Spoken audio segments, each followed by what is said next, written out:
故事劇場健忘草。有一隻小老鼠歪歪咁睇到小白兔喺度攬住一個玻璃樽，裏邊裝住一棵綠色嘅草。呢個係乜嘢嚟㗎？咁歪歪好好奇咁問，就想伸手打開個蓋去望下。小白兔好驚慌就話：唔好打開啊！嘟嘟老師話個樽裏邊嗰棵叫做健忘草，如果聞到氣味就會乜都唔記得㗎啦。歪歪心諗：我只要戴上口罩，我咪就乜都聞唔到咯。於是佢就靜靜雞咁戴咗口罩，一打就打開咗玻璃裏邊個樽，將裏邊嘅健忘草拎咗出嚟。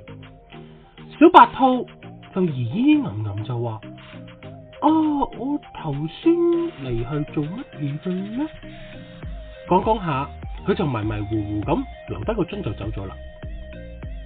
東東同埋西西走嚟揾歪歪，就話：歪歪，到你打掃教室裏邊啦！歪歪叫佢哋聞一聞健忘草。東東同西西即刻唔記得咗叫歪歪做啲乜，自己就走咗去打掃教室。歪歪見到毛毛拎住一個雪糕，佢就走過去將健忘草舉到去毛毛前面，一邊從佢手裏邊拎咗支雪糕，舐住個嘴唇，自言自語就話啦：我頭先食咗啲乜嘢呢？毛毛糊裡糊塗咁就走咗咯。歪歪好得意，佢就摘低咗個口罩，食住啱啱嘅雪糕。佢唔記得咗手裏邊拎住健忘草啊！